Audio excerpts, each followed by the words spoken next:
Kami persembahkan program Santapan Rohani, terjemahan dari Renungan Our Daily Bread.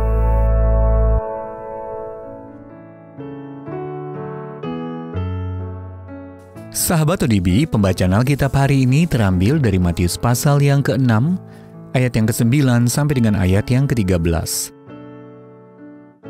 Matius pasal yang ke-6 ayat yang ke-9 sampai dengan ayat yang ke-13. Karena itu berdoalah demikian, Bapa kami yang di sorga, dikuduskanlah namamu. Datanglah kerajaanmu, jadilah kehendakmu di bumi seperti di sorga. Berikanlah kami pada hari ini makanan kami yang secukupnya, dan ampunilah kami akan kesalahan kami, seperti kami juga mengampuni orang yang bersalah kepada kami. Dan janganlah membawa kami ke dalam pencobaan, tetapi lepaskanlah kami daripada yang jahat. Karena Engkaulah yang mempunyai kerajaan dan kuasa dan kemuliaan sampai selama-lamanya. Amin. Ayat Mas renungan hari ini terambil dari 1 Tesalonika pasal yang ke-5 ayat yang ke-17 sampai dengan ayat yang ke-18. Tetaplah berdoa, mengucap syukurlah dalam segala hal, sebab itulah yang dikehendaki Allah dalam Kristus Yesus bagi kamu.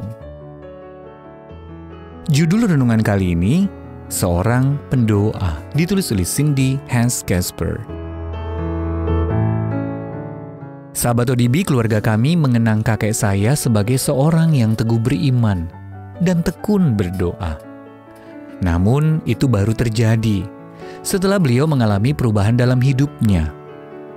Bibi saya ingat saat ayahnya pertama kali berkata kepada seluruh keluarga, "Mulai sekarang kita akan berdoa dahulu sebelum makan." Doa pertamanya diucapkan dengan terbata-bata. Tetapi beliau tekun berdoa setiap hari hingga akhir hidupnya 50 tahun kemudian.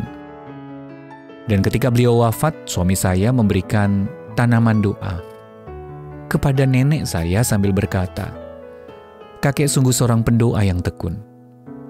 Keputusan kakek saya untuk mengikuti Allah dan berbicara kepadanya setiap hari telah menjadikannya seorang pelayan Kristus yang setia. Alkitab banyak berbicara tentang doa. Dalam Matius pasal yang ke-6, ayat yang ke-9 sampai dengan ayat yang ke-13, Yesus memberikan pola doa kepada para pengikutnya dan mengajarkan kepada mereka untuk datang kepada Allah dengan pujian yang mengagungkan dirinya. Saat membawa permohonan kita kepada Allah, kita percaya Dia sanggup menyediakan makanan kita yang secukupnya. Ketika mengakui dosa-dosa kita memohon pengampunan darinya dan pertolongannya untuk menjauhi pencobaan. Namun bukan hanya doa Bapa kami yang bisa kita panjatkan. Allah ingin kita memanjatkan segala doa dan permohonan di setiap waktu. Efesus pasal yang ke-6 ayat yang ke-18. Selain sangat penting bagi pertumbuhan iman kita, doa juga memberikan kesempatan kepada kita untuk terus-menerus bercakap-cakap dengannya setiap hari. 1 Tesalonika pasal yang ke-5 ayat yang ke-17 sampai dengan ayat yang ke-18. Ketika kita datang kepada Allah dengan rendah hati dan rindu untuk berbicara dengannya, kiranya Dia menolong kita untuk semakin mengenal dan mengasihinya. Sahabat ODB, bagaimana Allah memandang doa-doa yang meskipun tidak fasih tetapi dinaikkan anak-anaknya dengan rendah hati?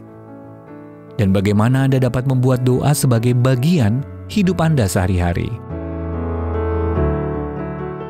Ya Bapa, terima kasih karena aku boleh datang kepadamu dan Engkau menerimaku setiap kali aku memanggil namamu dalam doa. Our Daily Bread Ministries, wartakan firman pada dunia. Apakah Anda berminat mendapatkan buku renungan ini dalam bahasa Indonesia, Inggris, atau Mandarin? Atau Anda rindu mendukung pelayanan ini? Hubungi Our Daily Bread Ministries di 021 2902 8950, WhatsApp 0878 7878 9978, email indonesia@odb.org. Tuhan Yesus memberkati. Let God's